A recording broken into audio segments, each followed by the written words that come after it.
Well, it's a beautiful, sunny Sunday. A little cloud in, well, little fluffy clouds. Not many aerojumblers today.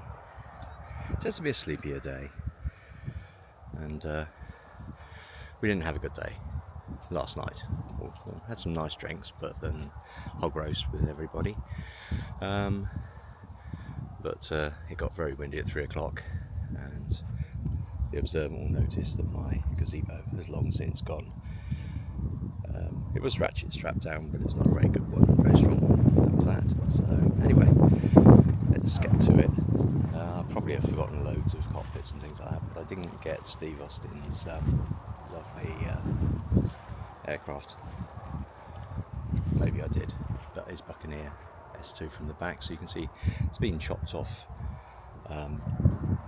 by someone previously, so you haven't got the rear nav cockpit. So there's the back of the ejection seat, and you've got the bits and pieces that the nav would need, and bits and pieces they might need as well. These black little tube things here, they're for the canopy release, to blast the canopy off prior to ejection. Okay, right, well we'll try and have a look around a bit more and see what we can find later. Right, so we've managed to come in here today. It's a bit cooler in the mornings here.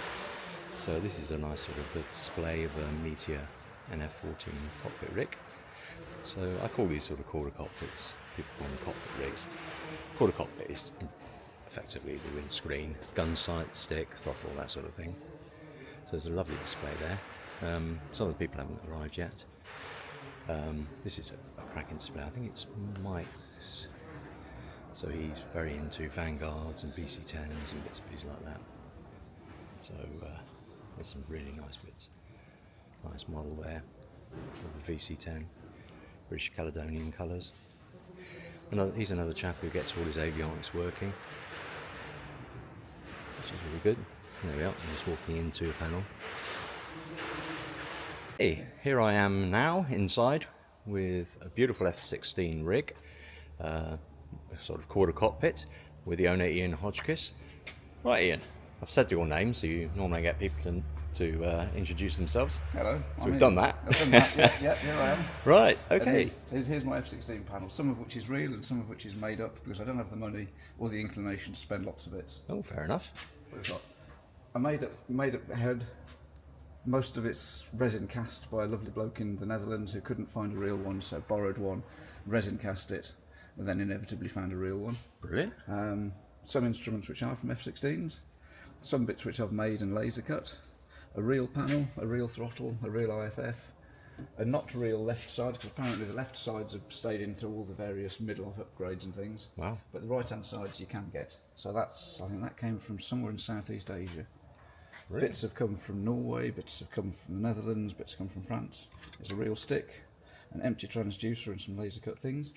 And that's about it. It's got the wrong warning panel, but it's still F-16. Right, are you planning to go any further? I may go a little bit further. How keen are you? How committed are you? All right, is this one of yours as well? Yeah, it's one of the lab's toss bombing F-86 Sabre panels. So you've got your thing so you could fly almost vertically, toss your nuclear weapon into the air, and then turn on your back and fly away while your nuclear weapon went the other way. And ideally, you were far enough away before it went bang to cause trouble. Sort of fire and run away. That's exactly it. Good. Again, you've got the North American Aviation logo on the nice pedals, logos on them. which is cracking. Yeah, my first B8 stick, which was very cheap a long time ago. That's lovely. And the bloke who sold it in the States, his dad worked for North American, so he'd got loads of them. So I got one, Martin got one, I think there was a spare to sell, and he threw in some extra bits, and then wouldn't answer any emails after that, so I'd never got the glare shield and stuff that he had, which was annoying. Right, so moving on. F-89 Scorpion stick. Oh, that's a rarity. Yeah, with the special safety gear, because having found out they couldn't even shoot down a Hellcat drone with their rockets, they went on to air-to-air nuclear missiles. Cool, Bennett. It's a little bit worrisome. And big throttle. Right. What's the throttle from? That's from a different Scorpion. Oh, right. This is very nice. I haven't got a screw to mount the sight on the top at the moment, so I don't want it wobbling and falling off, but it can sit there attractively for a moment. There you go. Super. So that's a Cobra, is it H1 or? H1G, yeah. Lovely. And that one with a tail number actually went to Vietnam, and it was Pandora's Box, which Special Hobby have done a 1/72 cell kit of, which I've got somewhere but couldn't find to bring here. And I emailed the bloke who flew it. So.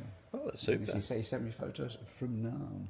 Oh. And it's got an ashtray. An ashtray. That's incredible, isn't it? Yeah. That's it. Right.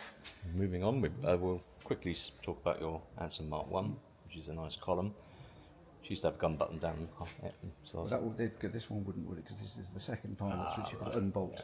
And you can find out about that in the Wing Leader YouTube video. Fantastic. Yes, there we are. from my shed. Quick plug. Very good idea. That's front seat gunner's panel for a Cobra. Right. And he'd have had a stick as well. Yep. And the amazing pull-across Star Wars style double-handled weapon sight, which I'd very much like, but I saw one of them and it was about $2,000, and that was years ago, so that's never going to happen. I'll tell you what I saw the other day. Total, the bargain tool company, do a paint stirrer, which is a double-handled grip, like a P38. So it's a little bit fighting above its corner, really. You're tempted. Yeah. Because it looks similar, so that's okay. Well, it's not that close, but it is quite cool. I like your Vulcan panel. Yeah, cheers. It's a real middle, which was an utter bargain. And then having got a reel, you sort of think, well, it'd be nice to have the pilot's side. And having done the pilot's, it'd be nice to do the other side. Yeah. So yeah, that started. Yeah, and I think that's one of the things that happens with our projects. They grow. Yeah, Or you build something round them, which is always a bad idea. Yeah. I've got a little bit of recology. That's my Lancaster, which actually flew from Winthorpe here. Oh wow! With 1661 heavy conversion unit, I think it was. But previously, it had been with 617 Squadron, and it's in Guy Gibson's logbook. Wow! So that's the second pilot's yoke. So it was equipped with one. As early as 43, which they said, oh no, they weren't. Well, they had the fittings right the way through. But yeah. Is that a backfire? Oh yeah. Yes. Well, it says it's a backfire, so there we are. And it's got a model on top. And a model. That's it. Very good. Very organised. Yeah. Tiger moth interest? Tiger moth? Which one day I'll sort out the screws so they're all nice slot-headed ones, and not what was in the cupboard when I needed them. Yeah, unfortunately we all do that. But metric is not the way. I did find some real labels. So that was a win. Well, that is a win because I had mine made for mine, but you made the inclinometer. Oh yes, You're inclined to do so. That was yes. Yeah. Well, it's Sunday. You'll be appearing all week. Yes. Try the veal. Yeah. So right, I think we're moving on to Martin, aren't we? There you go. So right, this is Martin's stuff. So Martin, tell us about you and what you've brought. Well, I bought a selection of mainly American grips, I believe, but I have a set of different Meteor sticks that were fitted through. So all 6 of them. Wow. Yeah, with the exception of the Spade. Mark 1 Dunlop spade grip that was fitted to the 3 and the 4, which is on my wants list. Ah, right. So, Wonder who has any of them. but all the bases are made by Ian.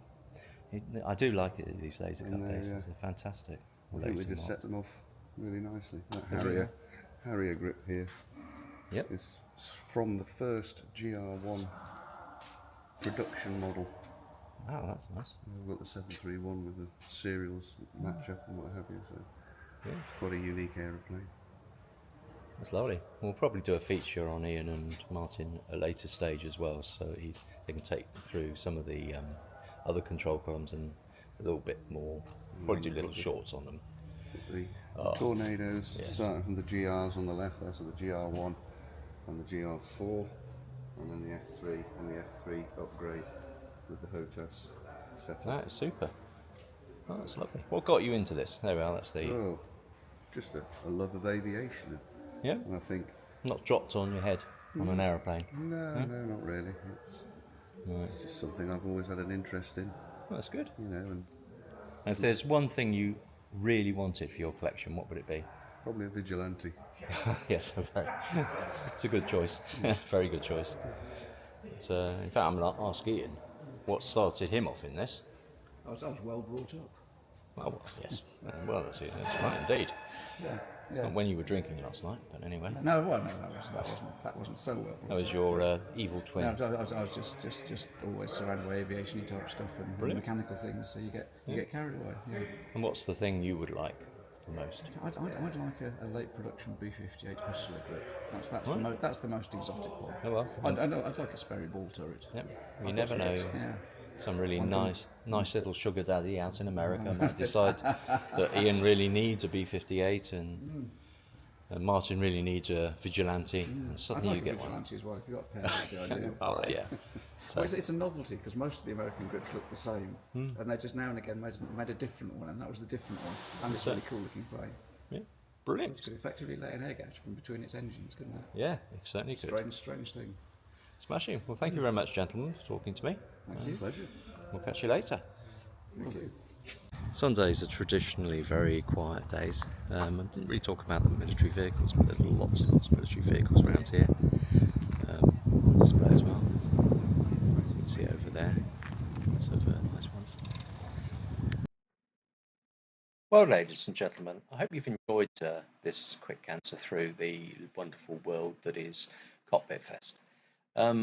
Sadly, as you probably already know, after this video series was made, we found out that that was the last ever Cockpit Fest. So we've been doing it as a community of grassroots aviation heritagists, if that's indeed a word, for 25 years, which is pretty impressive, especially in most days of such interest groups. If you like this series, please like and subscribe. I'm hoping to do a lot more of these sort of visits to museums and also introductions to the wacky world of aviation, some of the bits that aren't so well known. So thank you very much. All the best. Keep flying and enjoy yourself. Thank you. Bye.